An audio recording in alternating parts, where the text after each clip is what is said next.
ময়মনসিংহের বালুকায় রাস্তা সংস্কার করার লক্ষ্যে রাস্তার ইট তুলে রাখায় ইউপি সদস্যের বিরুদ্ধে অপপ্রচার চালানোর ঘটনা ঘটেছে। ঘটনাটি ঘটেছে উপজেলা হাজিরবাজার এলাকায়। স্থানীয় সূত্রে জানা যায়, মল্লিকবাড়ি ইউনিয়ন পরিষদের ৯ নং ওয়ার্ডের ইউপি সদস্য মোহাম্মদ শাহিন কুমার তার বাড়ির যাওয়ার রাস্তা সংস্কার করার জন্য ইট তুলে নেন। রাস্তাটি নিচু হয়, বর্ষাকালে রাস্তায় পানি জমে যায়। ওই রাস্তা দিয়ে চলাচল করা লোকজন অসুবিধায় পড়েন। মানুষের দুর্ভোগ লাগবে। সম্প্রতি ওই ইউপি সদস্য তার বাসার সামনের রাস্তা থেকে কিছু ইট তুলে মাটি ভরাট করেছিলেন। পরে স্থানীয় একটি মহল রাস্তার ইট তোলার ভিডিও করে সামাজিক যোগাযোগ মাধ্যমে ছড়িয়ে দিয়ে ইউপি সদস্য বাড়ির কাজ করার জন্য ইট তুলে নেন বলে অপপ্রচার চালান।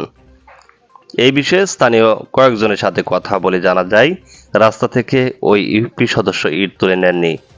তিনি নিজ অর্থায়নে রাস্তা সংস্কার করার জন্য ইট তুলে মাটি ভরাট করছিলেন। মাটি ভরাট করা হলে পুনরায় ইট বিছিয়ে দেওয়া হবে।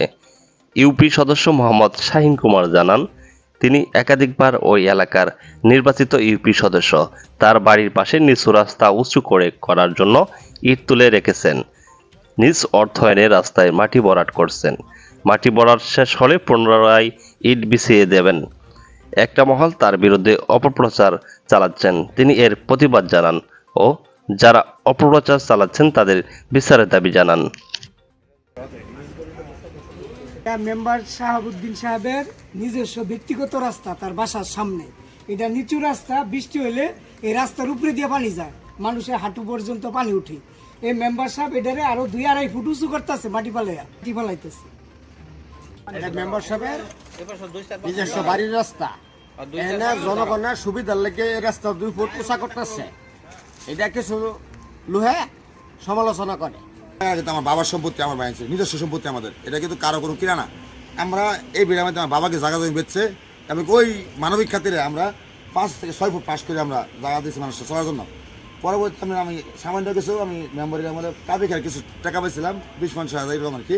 তাই আমরা পার্সলিং দেয় আমরা নিজেরাও টাকা দিচ্ছি, কিছু বাইন ছেড়ে দিচ্ছে, আমরা নিজেরাও দিচ্ছি। ডায়রামের ৪ ফিট ৪.৫ ফিট একরে পার্সলিংয়ে এটা করছে আমার বাড়ি পর্যন্ত। করার পরে এখন মনে করি যে আমরা বাড়ি কিন্তু পরে বাসা করছি, কিছু রাস্তা হয়ে গেছে উঁচা। ওই উঁচা রাস্তার কাছে থাকার কারণে পানি সব আমার বাড়িতে চলে যায়। এমনকি আমার বাড়ি থেকে রাস্তা আসতে এটা মিস হয়ে গেছে। এখন সবার স্বার্থে, চলাফেরার স্বার্থে আর কি, যে আমি আমার বাড়ির সমস্যা, মানুষের চলার সমস্যা, বৃষ্টি হলে আমার চলাফেরা করতে পারে না, পানি আমি রাস্তার উপর দেয়। ওই ইয়াতে আমি এখানে ২০ থেকে ৩০ ফুট জায়গা আর কি ফার্স্ট সোলিং, এটা আমি ইটটা তুলে রেখে রাখছি নাকি। এটা আমি নিজের খরচে আমার মাটি ভরতেছি ২-৩ ফুটের মতো। এই যে মানে এখানে বসছি কিছু, আমি দেখেন এই যে তোমার সাথে আছে বসছিও বরিয়ারে, আমি এটা উঁচা করবো। এমনকি আমার নিজের টাকা দিয়ে এটা উঁচা করার পরে আমার সবার স্বার্থে, সবার সুবিধার্থে আমি এটা উঁচা করবো। কিন্তু আমার দুঃখজনক ঘটনা হলো, যেখানে কিছু দুষ্কৃত লোক, সে যায় না যে সাংবাদিক ভাই লেখছে বা যার কথা লেখছে উনি ওই সাংবাদিক ভাই এখানে আসে না, কিন্তু আইসে সে সঠিক সত্যটা উপস্থাপন করলে ভালো হতো। আসলে আমার এটা আমি আপনাদের মাধ্যমে যারা এটা লেখছে আমি এটার প্রতিবাদ জানাই। এমনকি আর এই যে দুষ্কৃতকারী লোকের কথাই সে লেখছে, এই দুষ্কৃত লোকের আমি এটার বিচার চাই এবং এটা তীব্র নিন্দা জ্ঞাপন করছি।